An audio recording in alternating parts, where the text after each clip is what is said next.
October 2nd, 2025. At about 1 o'clock on Tuesday morning, federal agents from Border Patrol, the Federal Bureau of Investigation, or FBI, and the Bureau of Alcohol, Tobacco, Firearms, and Explosives, or ATF, raided an apartment building on Chicago's South Shore Drive. Using helicopters and large vehicles, as well as flashbang grenades, and dressed in military fatigues, agents broke down the doors of the residents of the five-story building and pulled them from their homes in zip ties, some of them naked. Agents left the people tied up outside for hours before letting all but 37 of them go. The apartments residents returned to were trashed. Cindy Hernandez of the Chicago Sun-Times reported on the raid, noting that DHS said some of those arrested are believed to be involved in drug trafficking and distribution, weapons crimes, and immigration violators. It also said the neighborhood was a location known to be frequented by Tren de Aragua members and their associates. But, as Hernandez reports, DHS did not offer any evidence to support its assertions. Some of the people detained during the raid are U.S. citizens. Eyewitness Ebony Watson told Kate Kogirin, Craig Wall, Trey Ward, and Lisette Nunez of ABC News 7 that the people was terrified. The kids was crying. People was screaming. They looked very distraught. I was out there crying when I seen the little girl come around the corner because they was bringing the kids down too, had them zip-tied to each other. That's all I kept asking. What is the morality? Where's the human? One of them literally laughed. He was standing right here. He said, them kids. Eyewitness Daryl Ballard told the reporters, we're under siege. We're being invaded by our own military. Today, Charlie Savage and Eric Schmidt of the New York Times reported that the Trump administration informed congressional committees that the president has decided the U.S. is in a formal armed conflict with the drug cartels the administration has labeled terrorist organizations. If the U.S. is engaged in such an armed conflict, the administration said, those suspected of smuggling drugs for the cartels are unlawful combatants.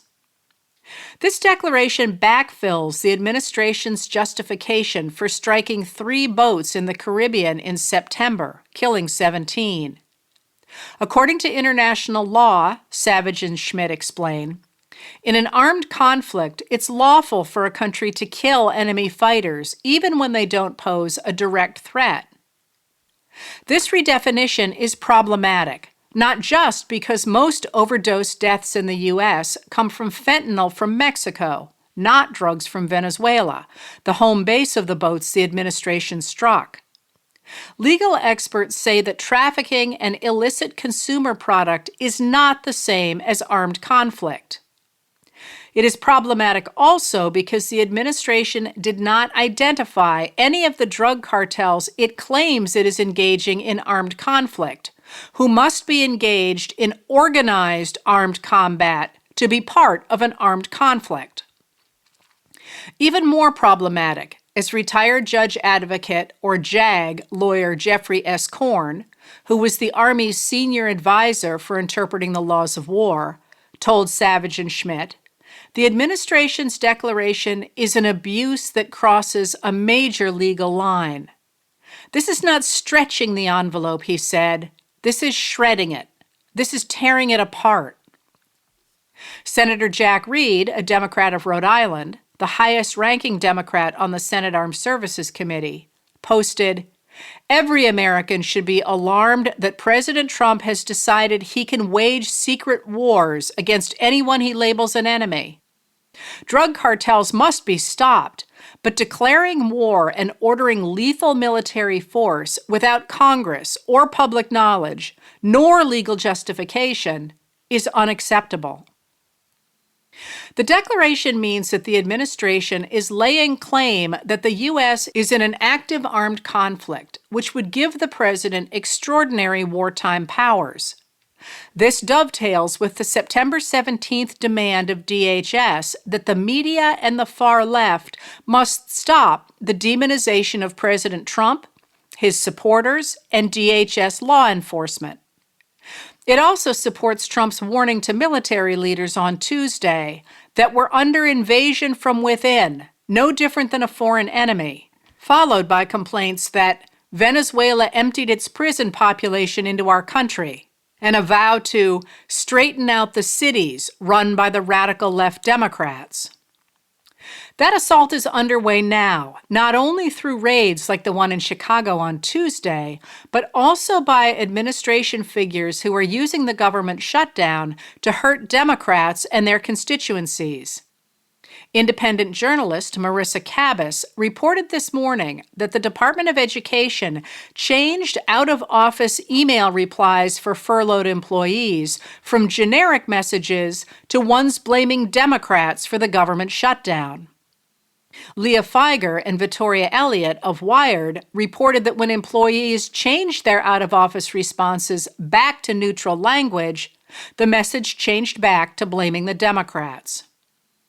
Office of Management and Budget Director Russell Vought has vowed to cut $26 billion from projects in New York City that Congress approved, despite the illegality of such impoundments, and has vowed to slash the federal government, again without a lawful basis for such cuts. A shutdown gives Vought no more legal authority than he ever had. Jordain Carney of Politico reports that even Republicans are concerned about the damage Vought is doing to their own constituents as he attempts to weaponize the government against Democrats.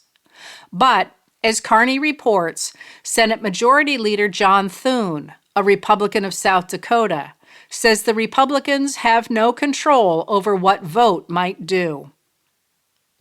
The nation's rapid advance toward authoritarianism is one story right now, but there is another. The administration is rotting from inside.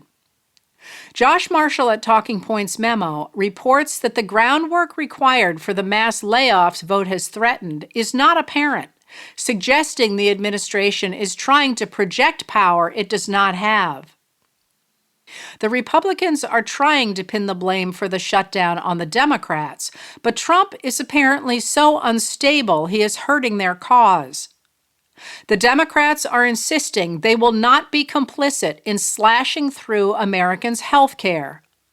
The law the Republicans passed in July, the one they call the One Big Beautiful Bill Act, extended tax cuts for the wealthy and corporations, but permitted the premium tax credits that subsidize the Affordable Care Act, or ACA, or Obamacare, to expire at the end of 2025, and people are already seeing dramatic increases in their health care premiums. On Tuesday, after his 70-minute incoherent speech to the nation's top military leaders, Trump proved Democrats' point when he told White House reporters that the administration intends to use the shutdown to cut programs the American people want, including ones that give them access to medical care. Trump said, "We can do things during the shutdown that are irreversible, that are bad for Democrats and irreversible by them, like cutting vast numbers of people out, cutting things that they like, cutting programs that they like." And you all know Russell Vought. He's become very popular recently because he can trim the budget to a level that you couldn't do any other way. So they're taking a risk by having a shutdown because of the shutdown, we can do things medically and other ways, including benefits. We can cut large numbers of people out. Then, as if recognizing that he had just proved the Democrats' point, he added a non sequitur. We don't want to do that, but we don't want fraud, waste, and abuse, and you know we're cutting that. Trump reiterated his support for Vought's program today, posting, "I have a meeting today with Russ Vought, he of Project 2025 fame, to determine which of the many Democrat agencies, most of which are a political scam, he recommends to be cut, and whether or not those cuts will be temporary or permanent. I can't believe the radical left Democrats gave me this unprecedented opportunity." This is another unforced error, with Trump tying himself to Project 2025 after assuring voters before the 2024 election that he had nothing to do with it and knew nothing about it. An NBC News poll from late September 2024 showed that voters who knew about Project 2025 hated it. Only 4% of voters said they liked the plan. It was unpopular even among voters identifying as MAGA Republicans. Only 9% of them liked it. As the administration has put Project 2025 into place, it's unlikely people like it more than they did before. Government agencies are not Democrat agencies. They are agencies that provide services and protections for all Americans. Cuts to them have been widely unpopular. Yesterday, the day after Trump's 70-minute rambling talk in front of the nation's top military leaders, Representative Madeleine Dean, a Democrat of Pennsylvania, confronted House Speaker Mike Johnson, a Republican of Louisiana. A camera caught the exchange. Dean said, "The president is unhinged. He is unwell." Johnson answered, "A lot of folks on your side are too. I don't control him." Dean said, "Oh my God, please, that performance in front of the generals?" Johnson replied, "I didn't see it." Dean said, "That is so dangerous. You know I serve on foreign affairs and appropriations. This is a collision of those two things. Our allies are looking elsewhere. Our enemies are laughing. You have a president who is unwell." Johnson answered, "I just left the speaker's apartment." Trump has been posting on social media often since Tuesday, but has not appeared in public. Vice President J.D. Vance took the White House press briefing today to answer questions about the government shutdown.